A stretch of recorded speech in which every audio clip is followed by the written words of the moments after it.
32 questions, actually 4 quadrants of question.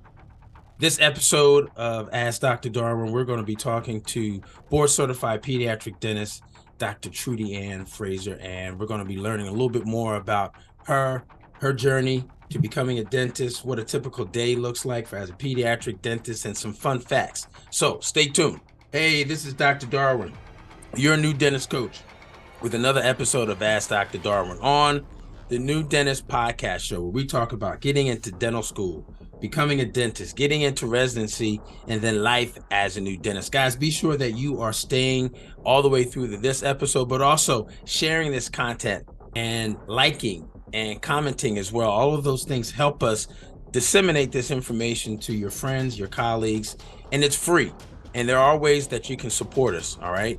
Look down in the link below. You can see there's ways that you can support us with merch, but also we're just sharing and adding value to this content.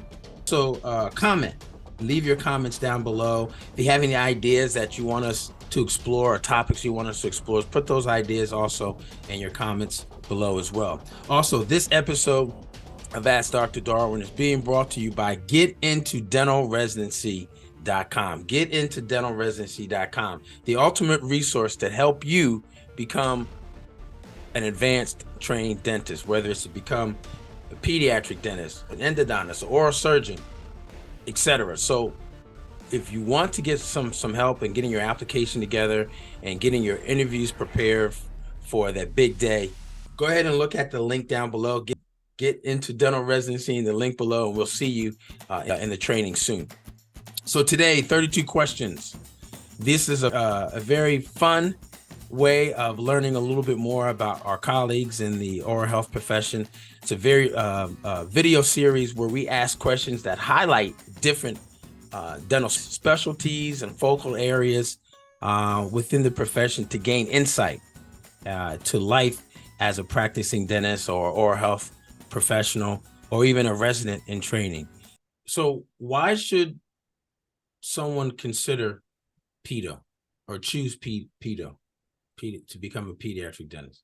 So that's a very good question. And it's a personal choice, but I do think we do need more dentists that are willing to create a generation of kids that enjoy coming to the dentist, which in turn creates a generation of adults that enjoy coming to the dentist. So the dental disease in the population would be reduced. I think that's the best answer I have because it's such a personal preference. I think we're going to talk about it later because pediatric dentistry will teach you patience.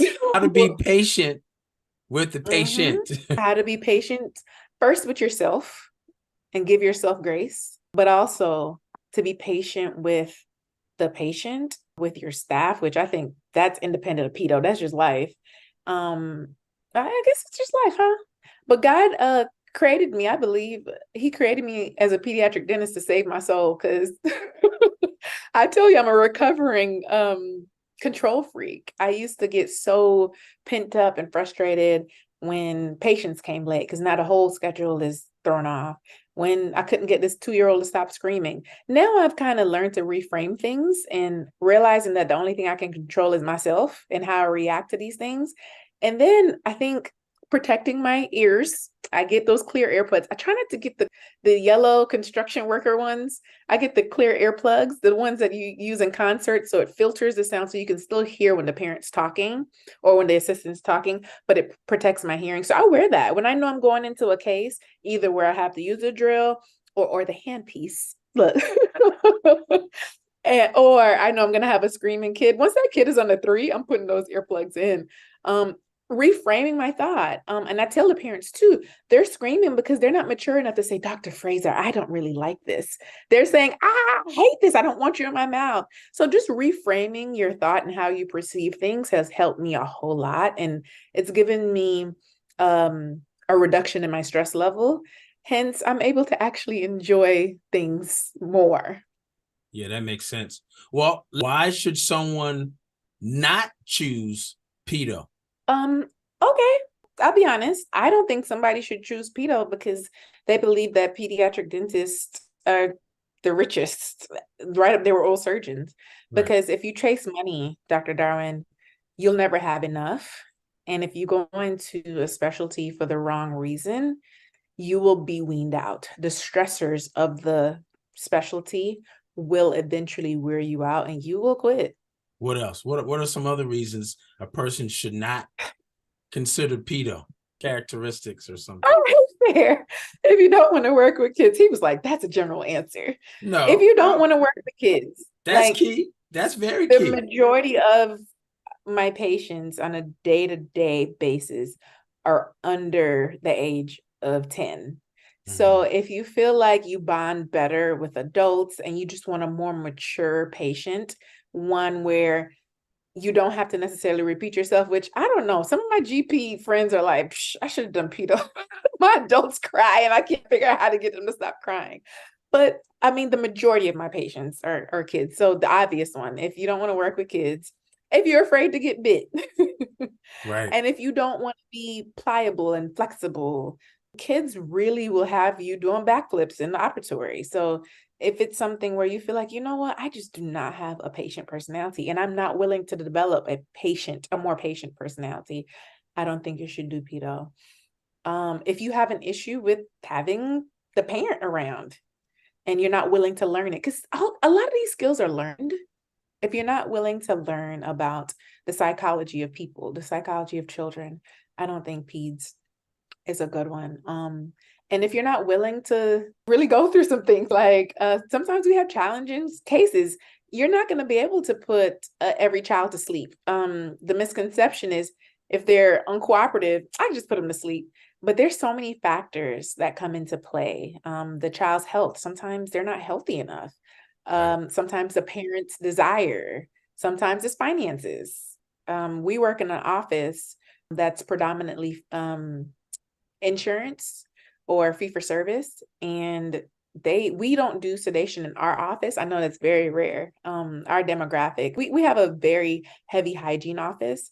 So the ones that need sedation, we have to refer them out. And sometimes the parents are like, I can't afford that, or I'm not doing that. So if you're not willing to really be patient with yourself, be patient with the parents and the kid, and really figure out how to pivot, I don't think pedo would be a good suit for you unless you're willing to learn. Patience matters, not only for those that are looking to be a dentist and be in the oral health profession, but also for us that are here in the profession 10 years, 20 years, 30 years, even 50 years into being part of oral health. If you could change one thing, about the dental profession, what would it be and why? You could change one thing about the dental profession right now that's going on. If I could change one thing about our profession, Dr. Darwin, it would be the isolation that dentists tend to live in. I would recommend that each and every dentist become a part of a community. And I mean, community of dentists, community of hygienists. It doesn't have to be dentists. Things are just so isolated. The dentists, the hygienists want to be with the specialists want to be with their own specialty. I think having a more integrated community would not just benefit us as people, but it would benefit ultimately our patients. I feel like, I don't know if it starts in dental school, but we tend to practice in isolation, and no man is an island. I think you made reference to that earlier. And unfortunately, when you practice so isolated and you don't have anybody to talk to, a lot of times we struggle in silence, we suffer in silence, we're afraid to ask for help, which that's help for us. Sometimes we're struggling mentally, but sometimes we're even struggling with some of the procedures. And I'll never forget, I did a tongue tie release. I actually talk about this. I show pictures in one of my lectures, and it just went south. The young man unfortunately got a liver clot. It was likely the most traumatic day of my entire dental career. And I literally had to call the local oral surgeon and ask him for direction. But we had already had a rapport built. So he's talking to me. He's like, okay, this is what you do. I mean, I end up sending him to the emergency room, but I needed help. And if we don't foster a community where we are supported when things go wrong or when things go right, who do you share that with? And how do we become better as individuals? And how do we become a better more successful dental community? So I think we're too isolated. And I'm a general dentist and I don't talk to the general dentist up the street. Why? Look, every patient has a lot of teeth in their mouth. Some of them are missing, but there's more than enough teeth, more than enough people in this population that we can all serve. So down. But this has been a sick, as in very informative opportunity. Thanks so much for your sharing your answers to 32 questions with a board certified pediatric dentist. Guys, go to the next video right now. Go to the next video. Love, peace, and smiles. Go to the next video. Go, go, go.